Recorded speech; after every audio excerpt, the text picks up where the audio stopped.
Welcome to Season 4, Fixing America. This is Episode 46, Fixing the U.S. Department of State. In 1789, George Washington named Thomas Jefferson as the first Secretary of State, making the State Department the very first, the oldest executive department of the U.S. government. For the first 2 months, it was called the Department of Foreign Affairs, but by the time Jefferson came back to what would become America from France, where he was serving as minister, the name of the department was changed to the Department of State. If you've been following along with these episodes, you know that when I talk about fixing government agencies, I like to focus on mission statements, strategic goals, significant actions, measures of success. Then I usually have some comments and finish with Monday morning actions. So let's go back to 1789, the original mission of the U.S. Department of State. Originally, the mission statement was, quote, to advise the president on foreign relations, manage diplomatic correspondence, manage internal needs, and help our sailors in foreign ports. Over the next decades, the State Department expanded its role and began doing things such as issuing passports, supporting international business development, and supporting all American travelers abroad. I think it's also important to understand that America had a diplomatic tradition that goes back even further. In 1757, Benjamin Franklin was a colonial agent in London. When we were colonies of England, we did have colonial agents. Over time, Benjamin Franklin became the colonial agent for Massachusetts, Georgia, and New Jersey. And when the Revolutionary War broke out in 1775, Benjamin Franklin was one of those emissaries, one of those ministers who served as agents representing our needs and values in the courts of Europe. Now let's go to 2026. The current mission of the State Department is to protect and promote U.S. security, prosperity, and democratic values while shaping an international environment where Americans can thrive. Well, let's talk about that. First, that first part, security, prosperity, and democratic values. Security is not the number one goal of the U.S. Department of State. It is the primary goal of the Department of Homeland Security. Prosperity is also not the essence of the mission of the State Department. It's part of the mission of the Federal Reserve, the Department of the Treasury, Department of Commerce, maybe the Department of Labor. There is a small piece supporting international business development in the Department of State, but it's not the essence of the mission of the Department of State.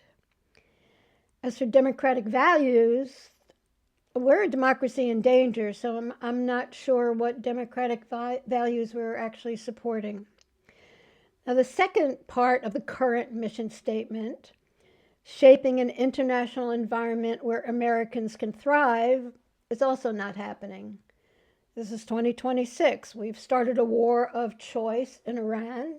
One of our first actions was to bomb a school and athletic center where we killed 168 people, mostly schoolgirls and their teachers, all of which is inflaming outrage against America and American citizens.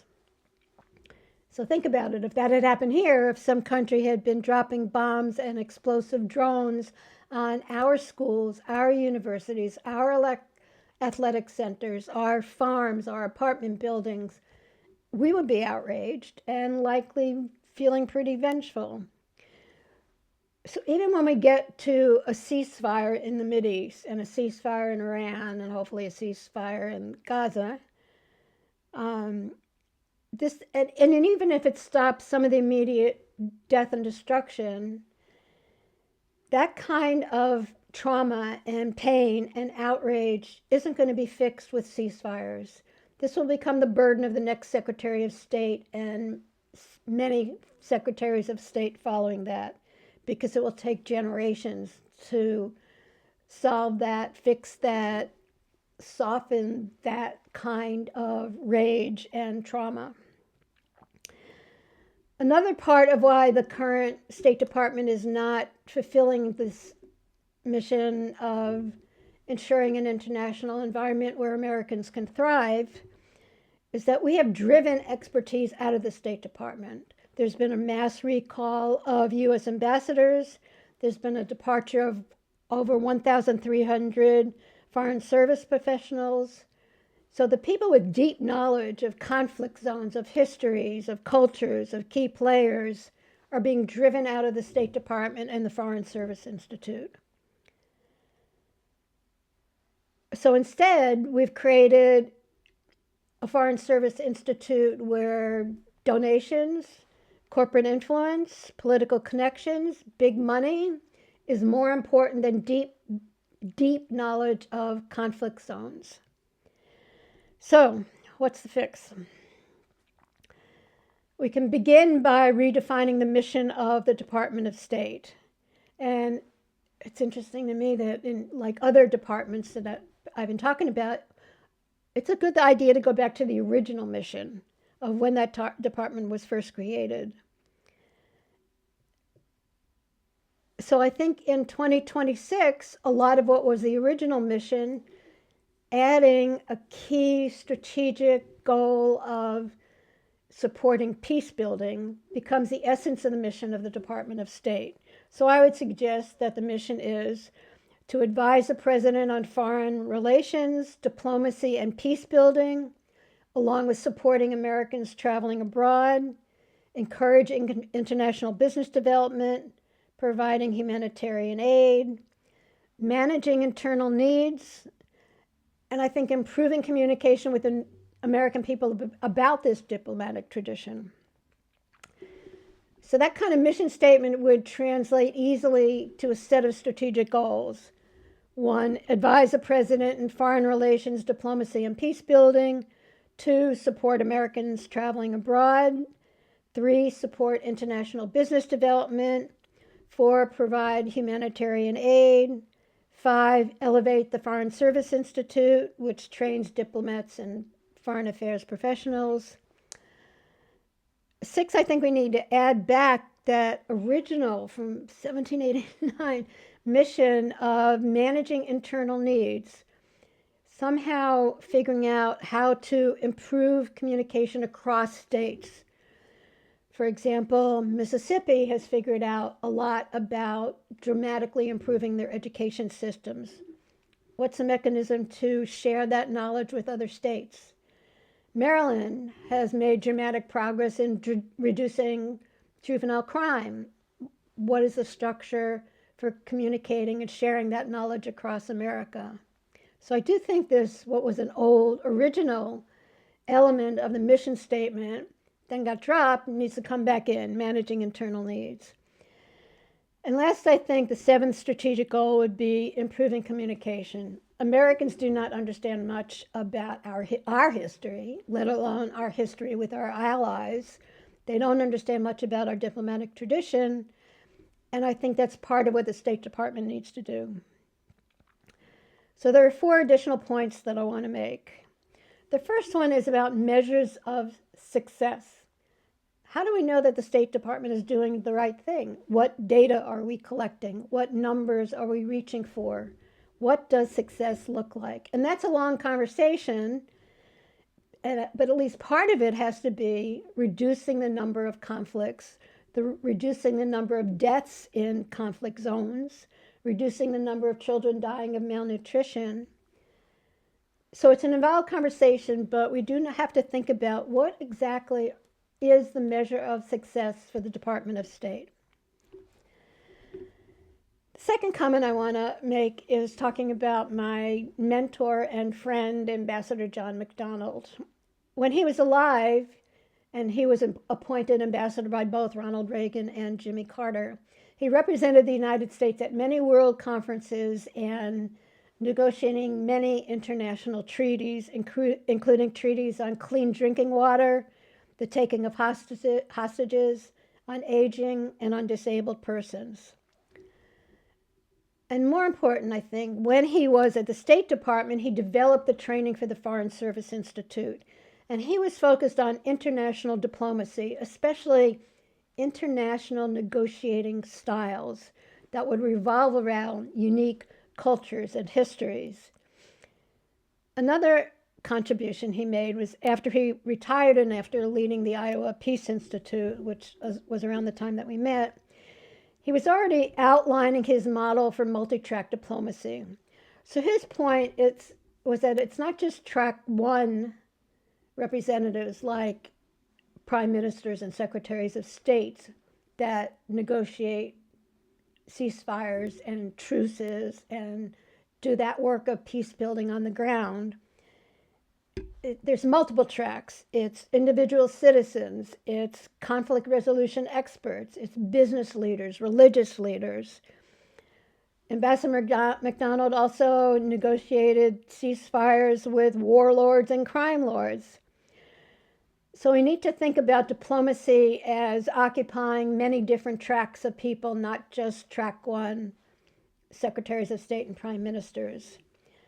And as we rebuild the deep knowledge that needs to be part of how we train and educate Foreign Service professionals, along with international negotiating styles, we need to start including multi-track diplomacy. The third point I want to make is about Donald Trump's Board of Peace. Established in January 2026 to oversee reconstruction of the Gaza Strip. I get the controversy. I do. I get that our government is now talking about a Board of Peace while we're also talking about annihilating whole civilizations. I get the hypocrisy. I get what doesn't fit together. I get that this Board of Peace is operating outside the United Nations, outside traditional peace-building organizations. But the reality is that a Board of Peace is in place. It is an organizational structure. It exists within the U.S. Institute of Peace. And it is raising billions of dollars for reconstruction in the Mideast. So I think we have to recognize that it is moving the needle forward and that it is useful. And it is expanding the reach of the U.S. Institute of Peace. So I think we need to figure out what parts are useful as an organizational structure and not be so judgmental. The fourth point I want to make is about ceasefires. And there's several aspects of that. A ceasefire, like peace building, is not accomplished by making demands. It's only accomplished through face-to-face dialogue.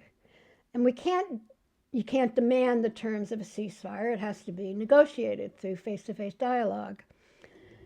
But more than that, we can't just declare a ceasefire somewhere out there. We need to declare ceasefires and truces here at home. There's just as much violence and division here at home as there is anywhere else in the world. So we need to figure out how to build peace here at home. We need those violence interrupters and multi-track peace builders here at home working in our communities. Okay, so I like to talk about Monday morning actions, as in, well, this is interesting. What do we do next? What difference will it make Monday morning? I think the Democrats are going to win the midterms. I'm not sure they can hold on to it if they aren't honest about the difficulties and abuses that our government agencies have been delivering on the American people, many for decades and some for longer than that. So beyond a really honest look at what policies are being pushed by Democrats that they need to take an honest look at, we need a message beyond just hating Republicans, a message about building peace here at home. And personally, I would like to see a 4-star general or a 4-star admiral as the next Secretary of State. Someone with the stature and experience and expertise and deep knowledge to really, truly advise the next president.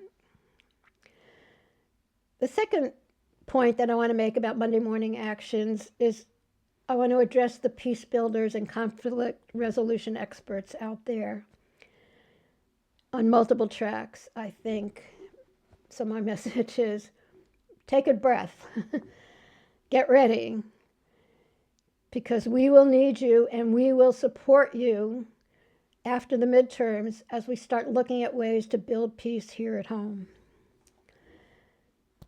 And my personal Monday morning action is I'm going to flood the zone for a week or two with videos about the essence of peace building and peacemaking. And I hope you're all ready to hear that. Thank you.